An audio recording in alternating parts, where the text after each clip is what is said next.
What paperwork do you need to sell your house? Welcome back to Making Sense of Real Estate. Bill Jones, Remax Results Realty.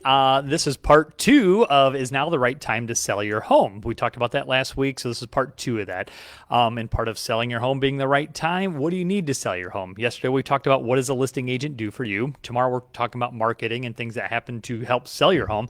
Today we're talking about what paperwork do you need to sell your home. So more than just a purchase contract. A lot of times people think we're going to list our home, ask a price, get a purchase contract. We're done. Here's the keys. We'll move on, but not so much. There's a lot more to it than that. Listing contract, if you're working with a real estate agent, is one of the first things we're going to need. Prior to that, we have our consumer guide to agency. We're not going to dig too deep into each one of these here. Obviously, if you're at that point in your life, it's going to make more sense.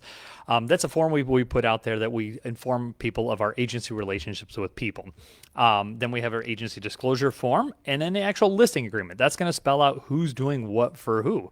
What's the time frame? What's the listing price? What's the compensation? What are we offering to other agents? What's involved in a transaction? So that's specific to working with a real estate agent. If you're not working with a real estate agent, or if you are, either way, you're going to need several things. A property disclosure form. What is that? We're in Ohio. Ohio requires that you fill out a Ohio residential property disclosure form. 5-page form, goes through each particulars of the home and what you know about the home. You as a homeowner, or the person selling a home, what you know about the home, you're obligated to disclose that and list any material facts to that effect. And you need to disclose just what you know about the home. You don't necessarily need to go digging for problems, looking for anything like that. But we always say you're better to disclose than not disclose. There are certain times where that is not necessary. We call it a residential exemption form. I actually have that here then too. We don't use that a whole lot, but in particular instances, it does come up. So possible bankruptcies, probate, foreclosure, if you're an executor, a guardian, a conservator, trustee, new construction, inherited property, the government, when they're doing that, they use with this residential property exclusion form or, exception form.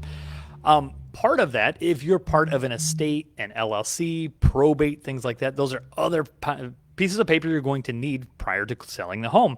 So there's documents you need to present. So that's other paperwork that's required. May make you exempt from the property disclosure. Maybe other paperwork that the title company, the attorneys, that everybody's going to need to see as well. Each is very unique and very particular. So you would know that if you're in that instance. Then a lead disclosure. If your home's built prior to 1978, you're going to need to fill out a lead disclosure, meaning lead-based paint.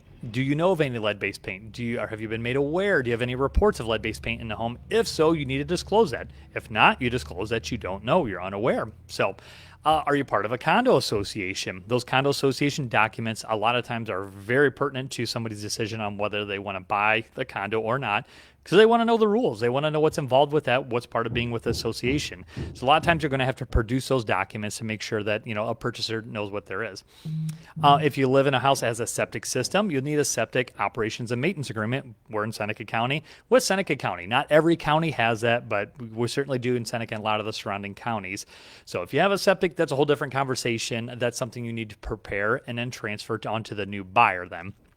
So water quality test, again, not in all instances, but if you have a well, you may have to have a water quality test done. So water test, pond systems, there's many other different types of systems of water that might surprise you, some of the cisterns, things like that.